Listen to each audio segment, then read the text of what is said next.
Okay, so this is kind of a continuation of the last lecture. So we'll continue to talk about the CMOS common source amplifier and discuss different aspects of it. Same numbers as before.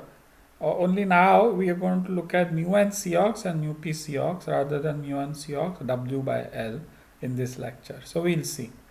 Okay, the first thing we begin is, so now we've designed or studied two different amplifier circuits. One was with a resistive load, the other one was with a MOS load.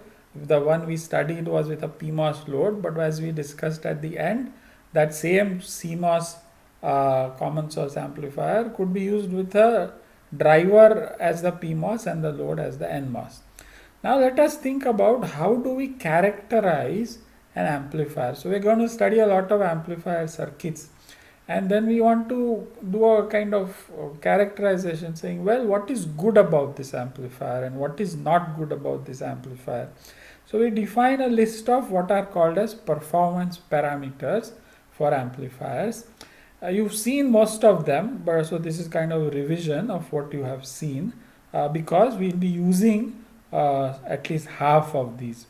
Many of these will not use, but many of these will. So the first, of course, for an amplifier is a gain, right? The first thing we want to know about an amplifier is what is the gain it can give. So that is one of the most important performance parameters. The next is the input and output impedances. What is the input impedance or the input resistance? So resistance at low frequencies, impedance at high frequencies, input and output. Then we want to know the voltage swings, the input voltage swing and the output voltage swing that is allowable for that amplifier while it operates as an amplifier. So we've looked at this before already, especially the output voltage swing. So these are the DC, other than this impedance. Okay, but these are DC measures. Then there are speed measures that I'm sure you're familiar with. So the unity gain frequency of the amplifier, sometimes the minus 3 dB frequency, the slew rate and the settling time of the amplifier. So these we'll study in chapter 6. So after a little bit of time. And then there are other measures which we will not study in this course. One is a noise figure, which is basically a measure of how much noise the amplifier itself is producing and adding to the signal that is being supplied to it. And then there is another quantity called spurious free dynamic range or SFDR, which is again a measure of it is a combined measure of noise as well as nonlinearity, more of nonlinearity. We will not study this measure in this course, but you should just know that term. Honestly, I've forgotten why I have put this in red here. So whatever, it's okay. All right, so let us, so now we look at, gain we of course have looked at. We look at impedances and once again we'll do the voltage swing. Okay, so the input, and right now we'll talk about resistances. Impedances include capacitances, which we'll do later in the course. Okay, so how are input and output resistances defined for an amplifier? And I am assuming that you know the answer. So I'm just writing the answer for future reference forever and ever. So the input and output resistance of an amplifier are defined, and this is important in case you don't know. If you know, then this is a revision. They are defined as the Thevenin's resistance looking into the input and output terminals respectively. So R in looking into input, R out looking into the output of the small signal circuit of the amplifier. Alright, so this is, let's say this is our common source amplifier. Often you will see R out being indicated in this circuit as the resistance looking between the output terminal and ground, and the input resistance as the resistance looking into the input node with respect to ground. But although it is written like this, the understanding always is that these are resistances that are actually measured in the small signal circuit. Alright, they are the actual resistances are here, the resistance looking into the gate and ground, and the resistance looking into the output terminal and ground in this small signal circuit. Resistance is, well, because why is this? Because these are Thevenin's resistances, and Thevenin's resistances are defined only for linear circuits, as you assume you know. Thevenin's theorem is valid only for linear circuits, so Thevenin's resistance is definable only for a linear circuit. So always remember these. Please remember, sometimes you tend to forget. Alright, so for our circuit and for many MOS circuits, the input resistance is the resistance looking between the gate terminal and ground, and what is one sees, of course, is an open circuit, so the input resistance is infinite. The output resistance is the resistance looking between these two nodes, and it is easy to see that it is R01 parallel R02. Well, I'm not sure if it is that easy. Okay, I'll leave this to you. Maybe we'll discuss this in the discussion session on Friday. Why this dependent current source does not appear or does not affect the output resistance. Alright, the correct answer is this, but we'll discuss this. I am not discussing because I am assuming that you already know that how to derive the Thevenin's resistance of this circuit. Alright, so these are the resistances. Okay, now let's quickly talk about loading in amplifiers. Again, these are concepts you are familiar, but it is good to revise because we are discussing amplifiers. So let us say that this is the Thevenin's equivalent network of our amplifier looking into the output terminals. Alright, so these are the output terminals, and let's say we find the Thevenin's resistance looking into the output terminal. It will look like this. It will be a voltage source in series with the resistance. R out we already found. And so if this was a network, then we say that the output voltage is equal to VO if there is nothing connected across the output. If there is no load, then the output resistance is VO. Suppose we connect an RL across the output, then VOL will of course be found by voltage division. So it's a RL by R out plus RL into VO. So as you know, if R out is large, then VOL can be much smaller than VO, right? Just by this simple expression. And as you know, this effect is called as loading. When a load is connected to any network, the output voltage can drop because the output resistance of the network is not zero or not small, whatever.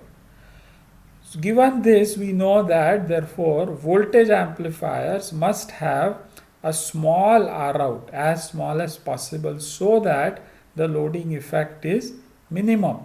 R out should be as small as possible so that VOL is as close to VO as possible.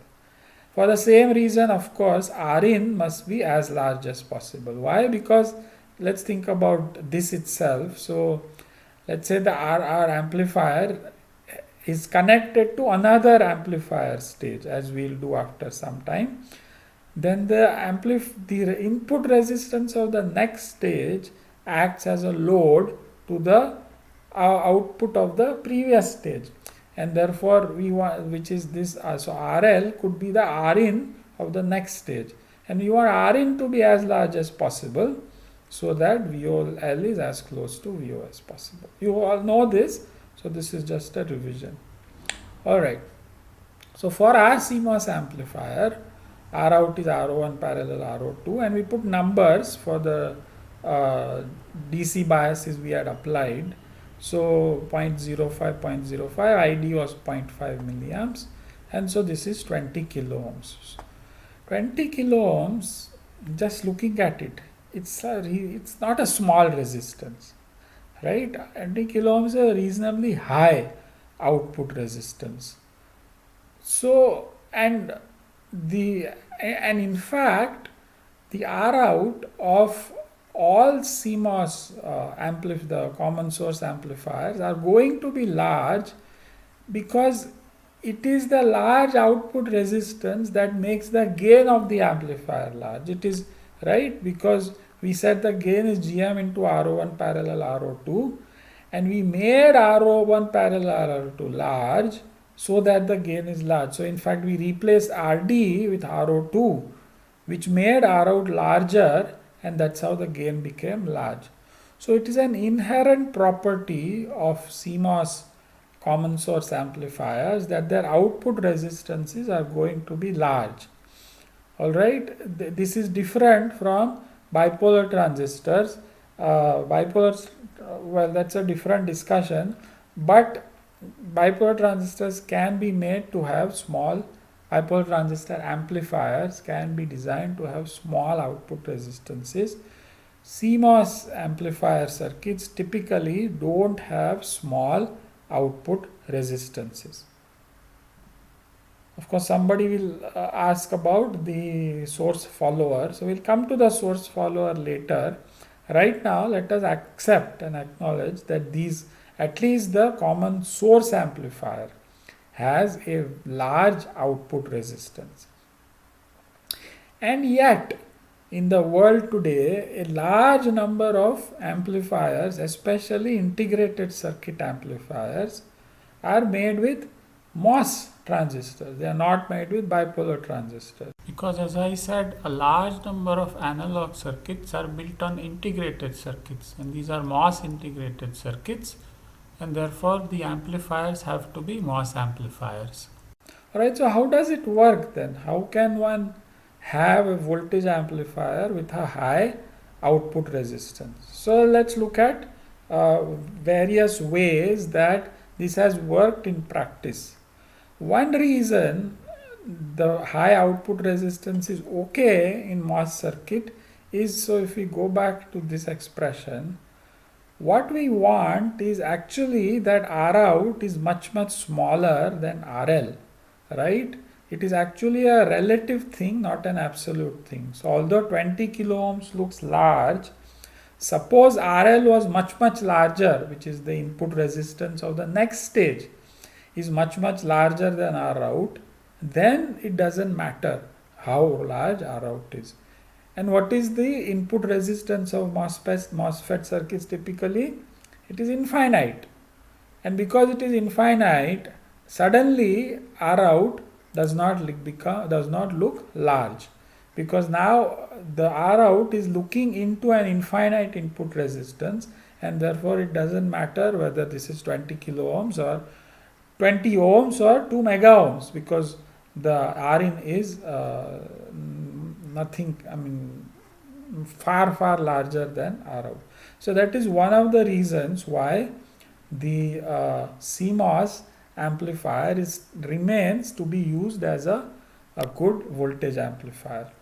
That is one. The other is, and this you will study next semester, or if you are interested you can look it up, is a whole class of circuits called switched capacitor circuits, where the circuit is no longer a continuous time circuit but a discrete time circuit, which of course has wide applications in digital signal processing kind of applications where you don't need continuous time signals. In switched capacitor circuits, all resistors are replaced by capacitors. And when you have a capacitor, you know that the DC impedance of a capacitance again is infinite. And because the DC impedance is infinite, all switched capacitor circuits basically have infinite input impedances, and therefore the output resistance of the amplifier, even though it is large, it is small compared to infinite, and therefore these CMOS amplifiers are usable even with large output resistances. And of course the third option is one puts, after this CMOS amplifier a voltage buffer, so that the output resistance of the voltage buffer being small, it takes care of the fact that this CS amplifier has a large output resistance. These voltage buffers are not used very often. We'll see that in a couple of lectures. Also, for this reason, the fact that CS amplifiers have a high output resistance, in the literature you will find that MOS amplifiers are offered when we we'll design an operational amplifier using this CS amplifier as a building block. The bipolar operational amplifier is called an operational amplifier, but often in the literature you will see that the MOS operational amplifier is referred to as the operational transconductance amplifier, because a transconductance amplifier has an input that is a voltage and an output that is a current. And because these amplifiers have a large output resistance, they act as good current sources and not voltage sources, because current sources require large output resistances. So therefore you will see that they are often referred to as OTAs, but some people still call them op-amps, so it's kind of depends on whose papers you read, but just we will keep using op-amp even for MOS operational amplifiers as we go along. All right. Output voltage swing we have already seen. Well, no, we have not seen for this circuit. So let us find the output voltage swing for this circuit. So what is the definition? It is a range of output voltages for which all transistors stay in saturation, because as long as the transistors stay in saturation, the circuit will give a high gain, which is the purpose of an amplifier. So for this circuit, so let us find the lowest voltage that can exist at the output and the highest voltage that can exist at the output, while keeping both transistors in saturation.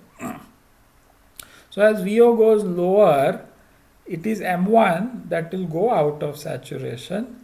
M2 will stay in saturation as VO goes lower, because the source drain voltage is becoming larger.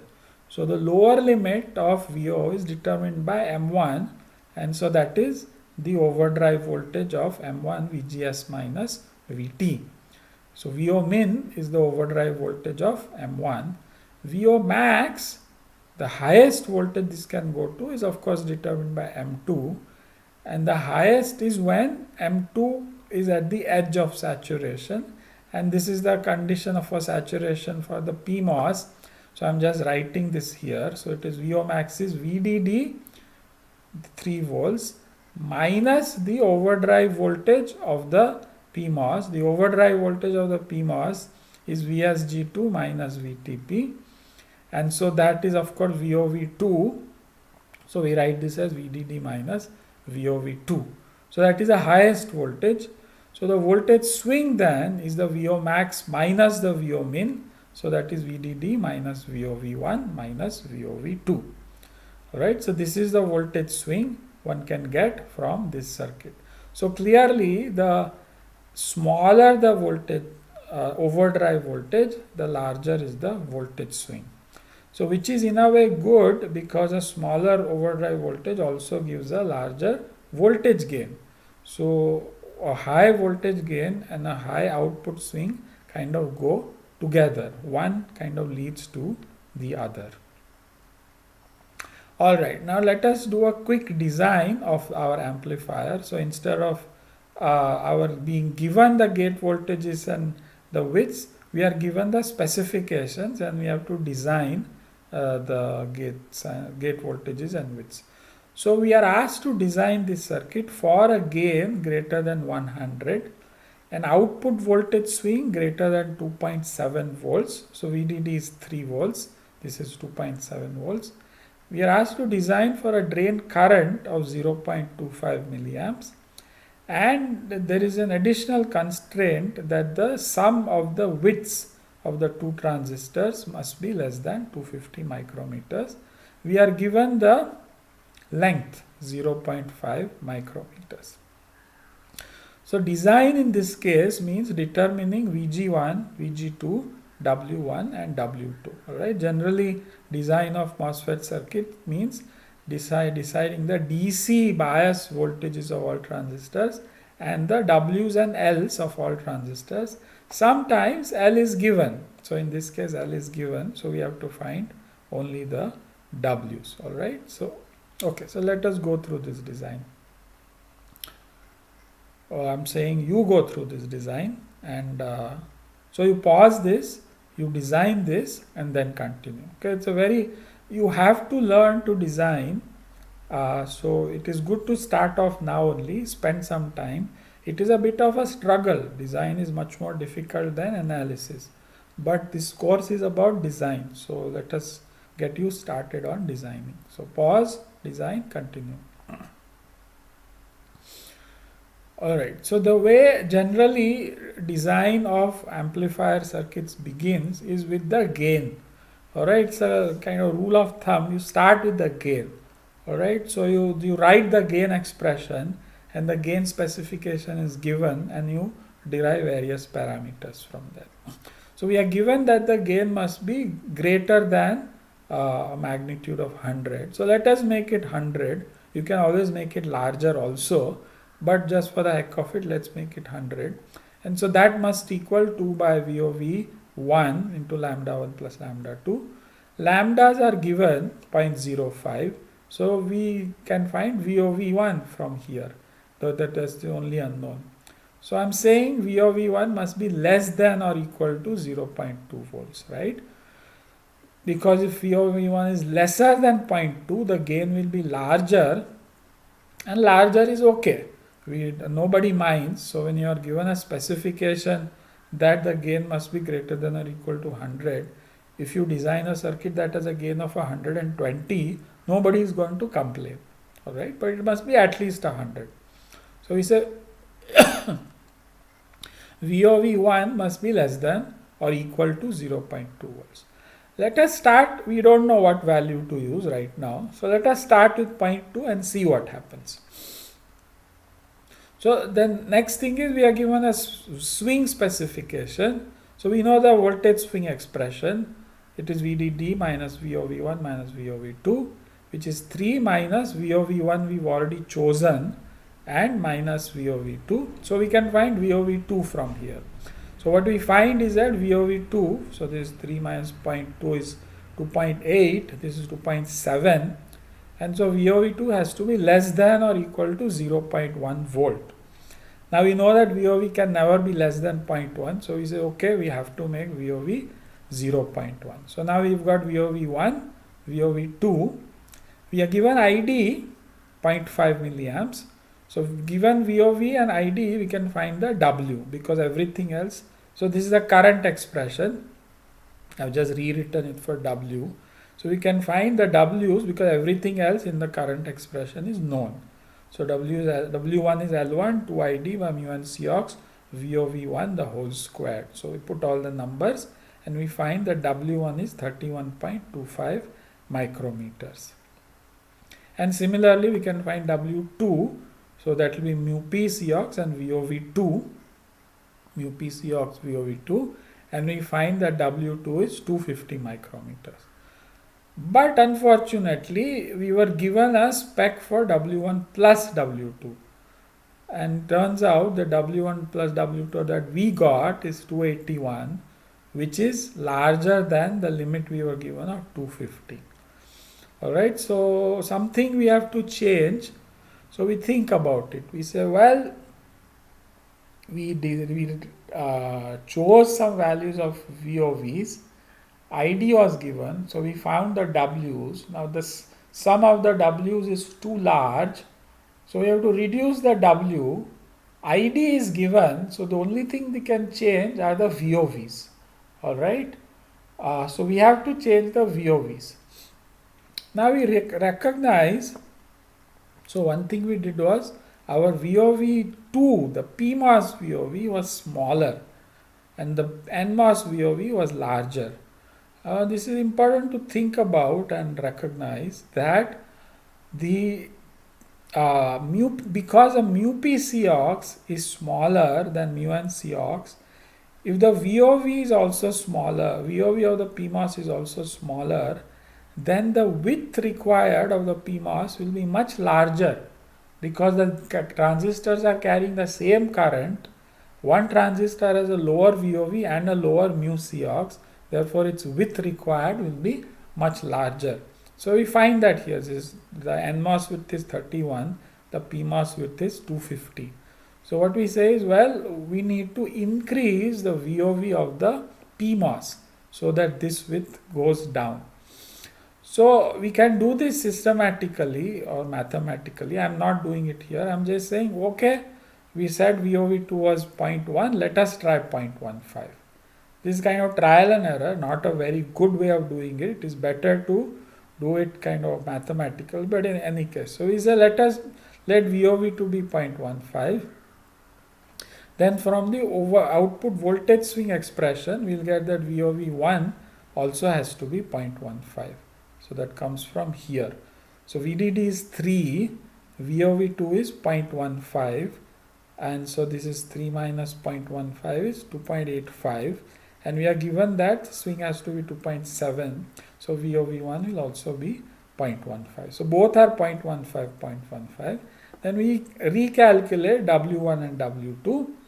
So we'll get W1 as 55.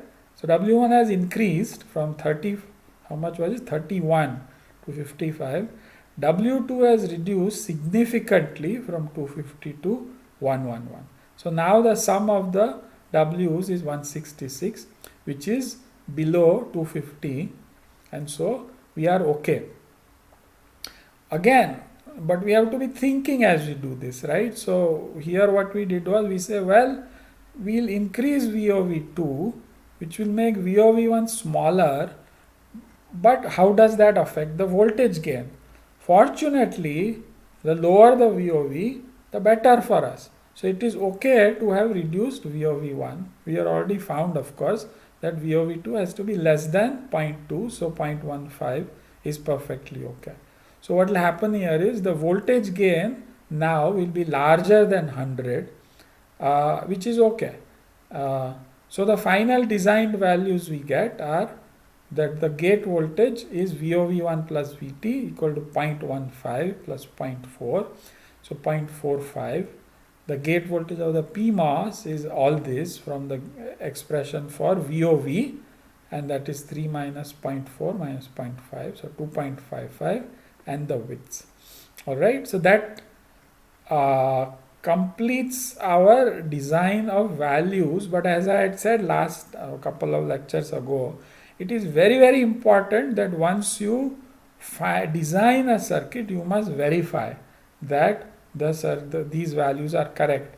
The verification is important because it catches any mistakes we may have made. I am not going to verify, but I would like you to sit and find the voltage gain, find the output voltage swing and the drain current for the circuit. And when you find the drain current, find it both for the NMOS and the PMOS, because sometimes what happens is you find the correct value of VG1 but the incorrect value of VG2, and then the drain current will not match. It has to match.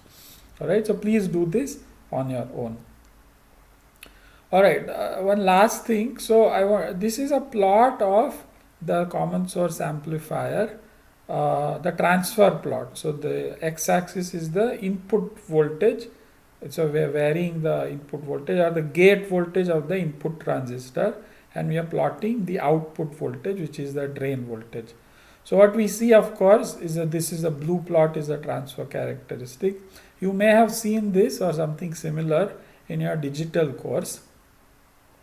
So what we see is that for low values of the gate voltage of the NMOS, the output voltage is close to 3 volts because the NMOS is practically off, and so very little current flows, and so the output is close to 3 volts.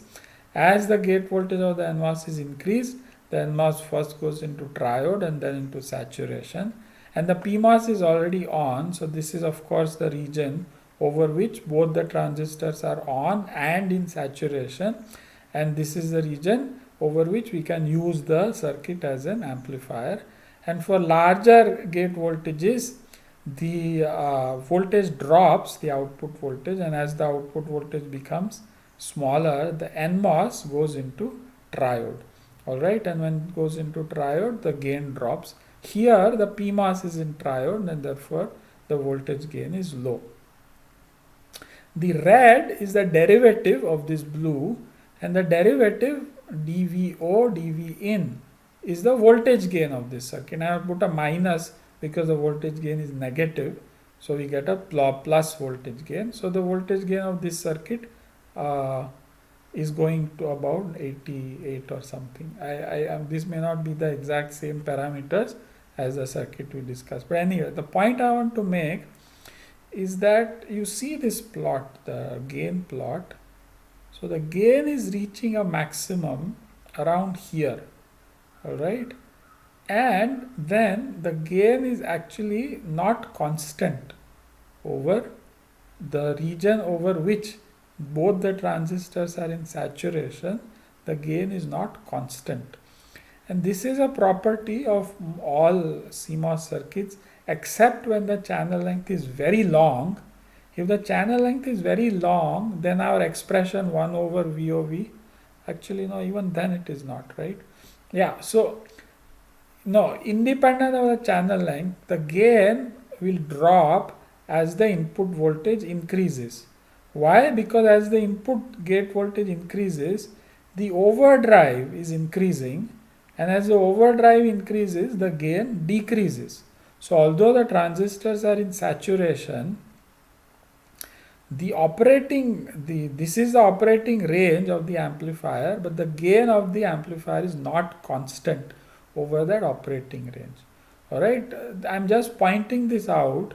We'll kind of ignore this fact as we design our circuits from now on, but remember that the gain of even such simple amplifiers is not constant as a function of bias. All right. Oops. Yeah. All right. So next lecture we'll look at other amplifier configurations.